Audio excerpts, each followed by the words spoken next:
Hello, welcome back. In this session, I am going to discuss the element of communication because it is the most important part of communication. मैंने इससे पहले वाली video में आप लोग को communication के कुछ एस्पेक्ट को बताया था, लेकिन इस क्लास में मैं आपको एलिमेंट ऑफ कम्युनिकेशन को डिस्कस करूँगा।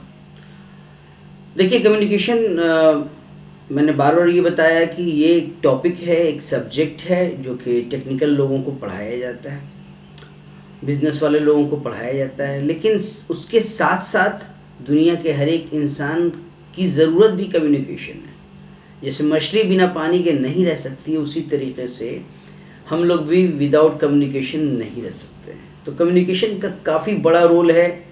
अगर हमारी बात समझ में आ गई तो समझिए कि मेरा एक मकसद था वो पूरा हो गया, कि लोगों को समझ में आए कम्युनिकेशन क्या। आम लोगों को जिन्होंने इस सब्जेक्ट को नहीं टच किया या नहीं पढ़ा है, ज़्यादातर हम लोग कॉमनली बस इंग्लिश ग्रामर पढ़ के छोड़ देते हैं और ये समझते हैं कि बस इंग्लिश मैंने पढ़ लिया, लेकिन इंग्लिश में और भी बहुत सारी चीज़ें हैं जिनका जानना बहुत ज़रूरी है। तो आज के इस सेशन में मैं डिस्कस करने जा रहा हूँ एलिमेंट ऑफ कम्युनिकेशन, जो कि बहुत ही इम्पॉर्टेंट है। और वीडियो को लास्ट तक ज़रूर देखेंगे, क्योंकि जब तक लास्ट तक नहीं देखेंगे बात पूरी नहीं होगी, समझ में नहीं आएगी। चूँकि एलिमेंट ऑफ कम्युनिकेशन में एक और इम्पॉर्टेंट एलिमेंट है जिसका नाम है फीडबैक।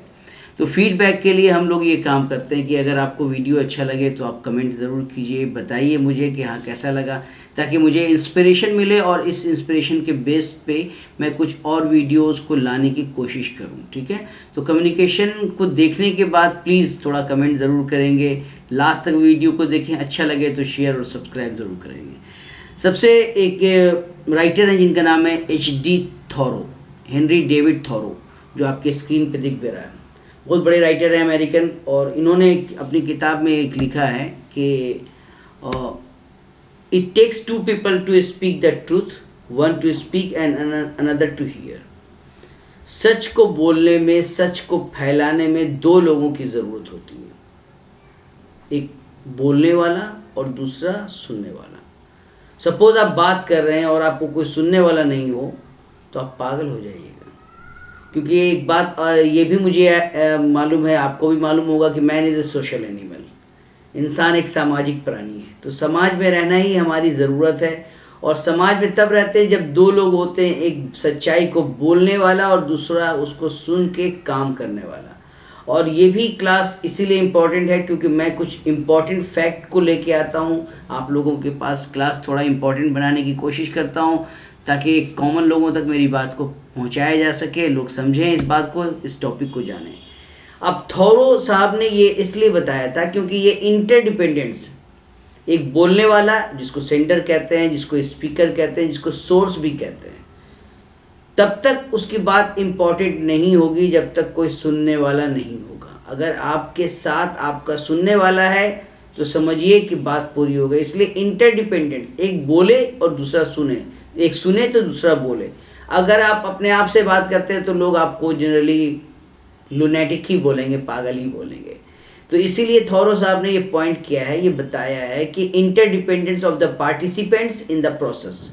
देखिए, जब हम बात करते हैं ना तो उसमें बहुत सारी बातें आती हैं। हमको we should know the level of our listener, listener किस लेवल के है। जैसे मैं ये सब क्लासेस हैं जो मैं बना रहा हूँ वीडियोस, ये अगर आप क्लास 2 या क्लास 2 या 3 के बच्चों को दिखलाएंगे तो उनको समझ में नहीं आएगा, लेकिन जैसे मैच्योर्ड लोगों को दिखलाएंगे, वेदर दे आर एजुकेटेड और नॉट, तो उनको लगेगा कि नहीं ये बहुत बहुत काम की चीज़ है। इसीलिए याद रखिएगा कि थॉरो ने ये बताया था कि दो पार्टिसिपेंट जो होते हैं उनका इंटरडिपेंडेंट होता है, ये एक दूसरे पर डिपेंड होते हैं। एक बोलने वाला होना चाहिए और दूसरा सुनने वाला होना चाहिए। सपोज बहुत सारे लोग सुनने वाले हैं, बहुत सारे लोग बैठे हुए हैं, एक असेंबली चल रही है लेकिन कोई बोलने वाला नहीं है, तो उसको असेंबली हम नहीं कह सकते हैं वो।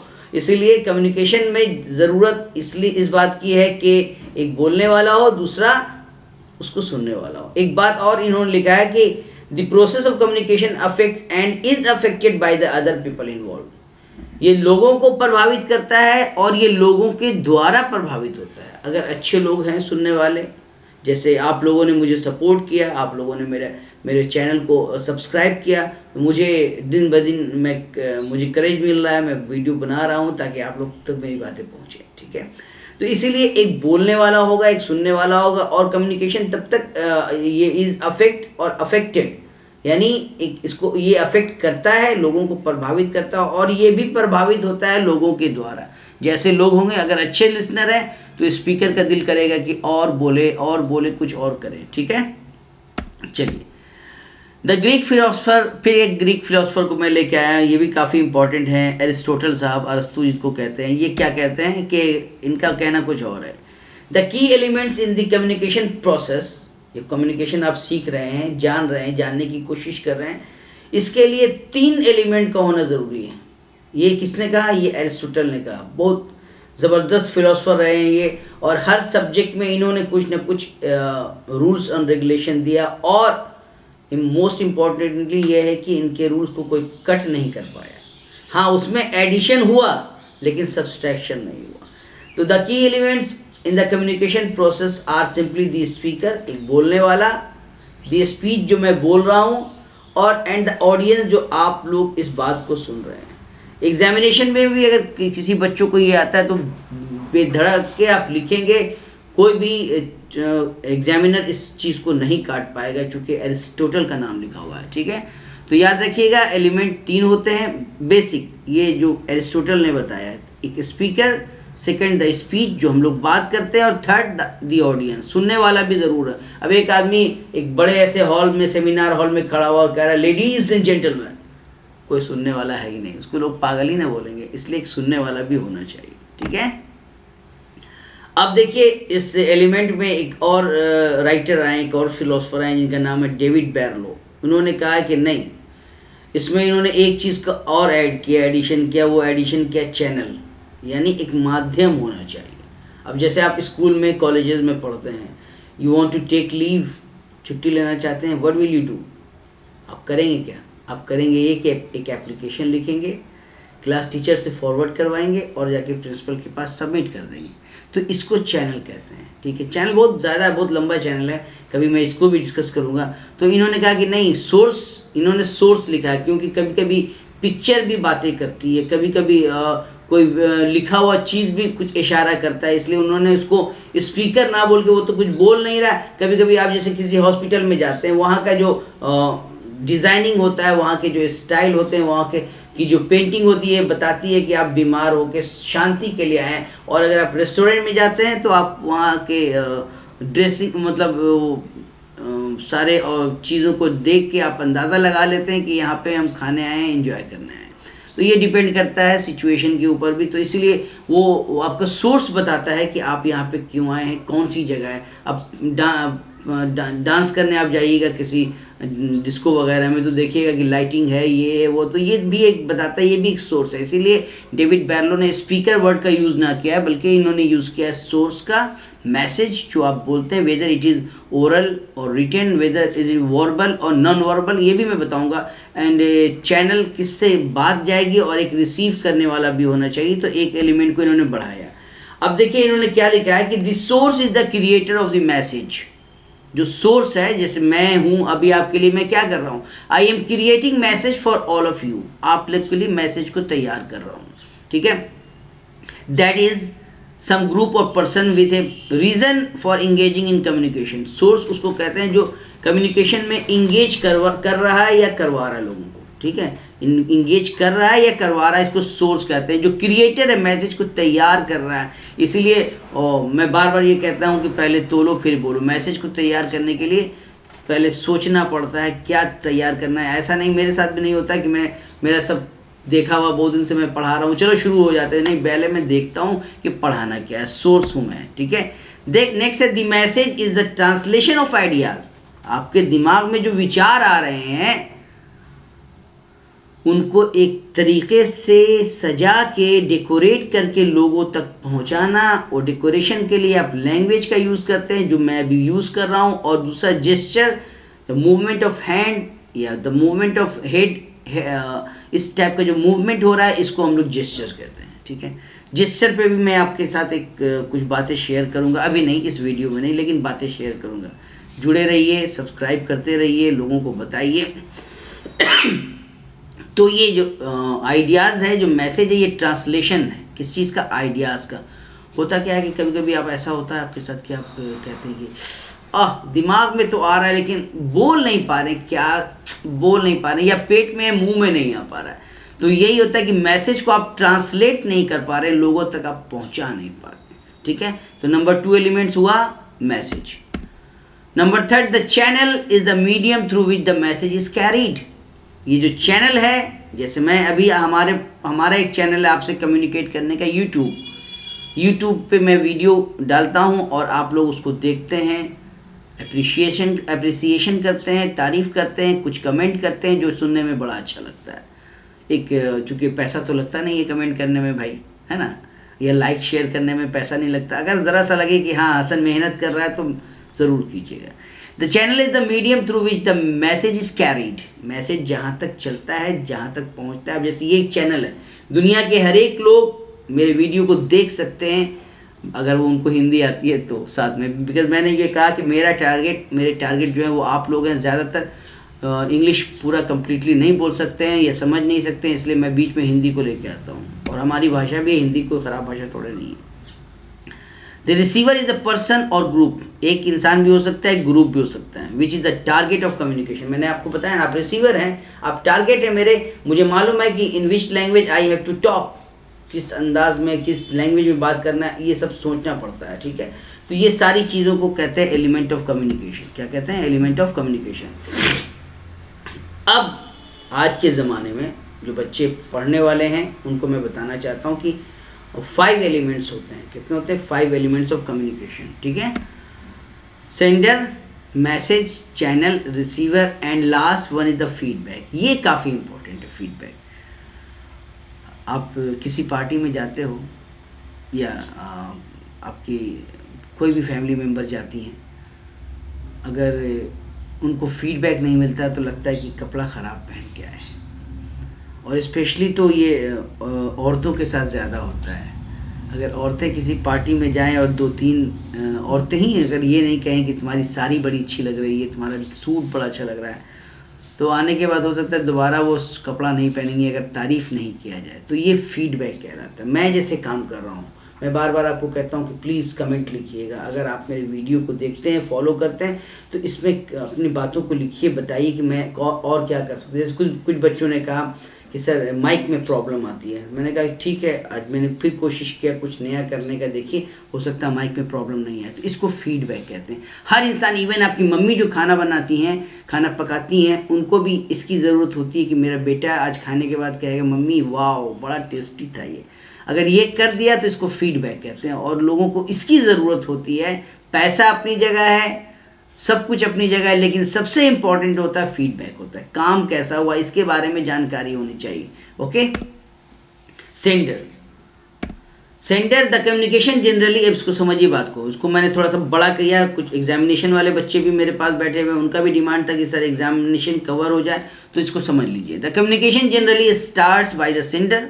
सेंडर स्टार्ट करता है, वो क्या करता है? आइडिया को बनाता है, मैसेज को, आइडिया को बनाता है। ठीक है, the sender select the message को वो सिलेक्ट करता है जिसको कम्युनिकेट करना। जैसे मैं आपको डेली, आज रात में मैं बैठ के तैयार करता हूँ कि आज सुबह में मुझे बच्चों से ये बातें शेयर करनी, ये बताना है, तो ये पहले बैठ के मैसेज को प्रिपेयर किया जाता है। और ये डिपेंड करता है किसके लिए। देखिए कुछ बच्चों को भी मैंने देखा, मेरे 2 स्टूडेंट भी, वो भी वीडियो बनाते हैं। कमी कहाँ पे आती है?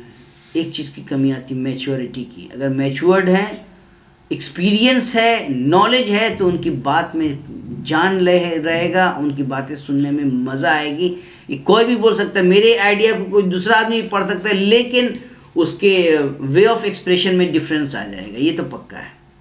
तो यहाँ पर लिखा हुआ है कि the message totally depends on the abilities, क्या आपकी योग्यता है, कितना एक्सपीरियंस है। जितना ज़्यादा आप मंझे हुए खिलाड़ी होंगे, बात को उतनी अच्छे अंदाज से करेंगे। And knowledge of sender to select the message, और नॉलेज भी काम करता है। हम लोग सारी बातों को कहीं से भी उठा के लेके नहीं आते हैं, बल्कि पहले सेलेक्ट करते हैं, उसमें फिर थोड़ा सा माथा पेची करते हैं, फिर आप लोग के लिए लेके आते हैं। इसको कहते हैं कि टॉपिक को तैयार करना। ओके, तो आप सेंडर जब बने, जब किसी से बात करें, तो आपको you must think before speak. इसीलिए भगवत गीता का है कहावत, पहले तोलो फिर बोलो। ठीक है, चलिए मैसेज कम्युनिकेशन जो होता है उसमें क्या करते हैं, अपने आइडियाज़ को लॉजिक का मतलब होता है आर्ट ऑफ आर्ग्यूमेंटेशन, बहस करने की कला, कंटेंट और इमोशन को मिक्स करके मैसेज को तैयार करते हैं। मैसेज को तैयार किया जाता है, जैसे घर पे खाना बनाने के लिए पहले सबको इंग्रेडिएंट वगैरह मिला के तैयार किया जाता है, उसी तरीके से जो अच्छे स्पीकर होते हैं, आपको अच्छे स्पीकर बनना है, इसलिए मैं ये सब आइडियाज़ दे रहा हूँ। वो मैसेज को प्रिपेयर करते हैं, ये नहीं कि चलो ना टाइम जब आएगा तो बोल देंगे, वैसा नहीं होता, प्रिपेयर करना पड़ता है। It may be expressed with the word, शब्दों से यूज़ कर सकते हैं, या जेस्चर जो मैंने बताया था। लेकिन message, there are two kinds of message. Number 1 logical, it deals with the factual information. जो फैक्ट है, जैसे 2 × 2 = 4, ये फैक्ट है, इसमें कोई भी दिमाग लगाने की जरूरत नहीं, लॉजिकल है। The sun rises in the east, ये लॉजिकल है। The sun set in the west, ये भी लॉजिकल है। लॉजिकल बातें जो फैक्चुअल इंफॉर्मेशन पे हैं, किसी की सुनी हुई बातों पे नहीं है। And number 2 is emotional. क्या होता है इमोशनल? जैसे फीलिंग्स, अब जैसे एक माँ अपने बेटा को बोलती है, बेटा आई लव यू, तो बेटा ये कहे कि मम्मी क्यों, बताइए ज़रा सा, तो माँ कहती बस ऐसे ही प्यार करते हैं। तो क्योंकि ये एक इमोशनल मैसेज है, और इमोशनल मैसेज में जो है कभी भी इसकी ज़रूरत नहीं होती है कि आदमी इसको प्रूव करे, लॉजिकल नहीं है। Okay, next channel. मैंने बताया कि एक और चैनल है, किस तरीके से बात करना है, किससे बात करना है। आप जैसे आप कॉलेज में होते हैं तो थोड़े नहीं सेक्रेटरी के पास जाके आप एप्लीकेशन देते हैं, बल्कि तरीका ये है कि क्लास टीचर को आप दें, क्लास टीचर प्रिंसिपल तक पहुंचाएंगे, और प्रिंसिपल आगे मैनेजमेंट तक पहुंचाएंगे, कोई भी अगर ऐसी बात होगी तो। ये ऑर्गेनाइजेशन में जब आप जॉब करेंगे तो वहाँ भी एक चैनल होता है, किससे आपको बात करना है, आपको टीएल से बात करना है, कि आपको ब्रांच मैनेजर से बात करना है, कि आपको मैनेजर से बात करना है। ये सारा एक प्रॉपर चैनल होता है जिसको पहले ही डिफाइन कर दिया जाता है, और इसको हम लोग फॉर्मल या इनफॉर्मल कहते हैं। फॉर्मल कॉलेजेस, स्कूल, ऑफिस में फॉर्मल होता है, और लोगों के बीच में, आम लोगों से जैसे तैसे बात करने को इनफॉर्मल, जिसको ग्रेप वाइन भी कहते हैं। इन्फॉर्मेशन अच्छा लग रहा है ना, तो लास्ट तक ज़रूर देखेंगे। रिसीवर, और रिसीवर सबसे इंपॉर्टेंट पार्ट है। जैसे मैं वीडियो तैयार कर रहा हूँ, प्रिपेयर कर रहा हूँ आपके लिए, और आप मेरी बातों को सुनेंगे नहीं तो बेकार हो जाएगा ना, अगले दिन से वीडियो बनाना बंद कर देंगे, नहीं बनाना मुझे वीडियो। तो रिसीवर एक काफ़ी इंपॉर्टेंट पार्ट होता है कम्युनिकेशन प्रोसेस का। द मैसेज इज रिसीव्ड, आप उसको रिसीव करते हैं मैसेज को जो मैंने तैयार किया है, और डिकोड करते हैं, तोड़ते हैं कि क्या बोला हसन ने, क्यों बोला। The receiver also interprets and analyse the message, और इस मैसेज को आप समझते हैं, फिर इसके बारे में व्याख्या करते हैं, बहुत चीज़ें करते हैं, एनालाइज करते हैं। ठीक है, तो कैसा लग रहा है क्लास, ठीक लग रहा है आपको? लास्ट है फीडबैक। फीडबैक क्या होता है? It is the reaction of the receiver. आप जैसे मैंने बोला कि yesterday I saw a lion, मैंने एक लाइन को देखा, आप बोले ओ रियली सर, ओ इसको फीडबैक कहते हैं। मुझे लगा अब जैसे किसी टीचर को या किसी स्पीकर को चुप करवाना है, वो स्पीच दे रहा है और सब लोग अपना हेड डाउन कर दो ऐसे, वो चुप हो जाएगा, और वही yes sir, okay sir, what happened then, क्या हुआ इसके बाद बताइए। तो ये फीडबैक कहलाता है, रिएक्शन, क्या आप बोल रहे हैं। इट कैन बी वर्बल, कभी कभी ये मतलब मुंह से भी बोलते हैं आप, जैसे oh sir what happened then, ये कभी ये नॉन वर्बल भी करते हैं। It ensures that the sender that message has been received and understood, और ये बोलने वाले को पता चलता है कि ओहो मेरी बातों को लोग समझ में आ रहा है। और अगर अच्छा फीडबैक मिलना शुरू होता है, जैसे मुझे मिल रहा है आजकल, तो आप अपनी बात को रोक नहीं पाते, लगातार बोलते रहते हैं, लगातार लोगों तक मैसेज को पहुंचाते हैं। बात समझ में आ रही है हमारी? और ये वीडियो आप लोगों ने देखा, अगर अच्छा लगा हो तो लाइक सब्सक्राइब ज़रूर करें, क्योंकि बड़ा मेहनत करके बनाया जाता है आप लोगों के लिए। और लास्ट में मैं आपको थैंक यू बोलना चाहता हूँ, थैंक यू वेरी मच।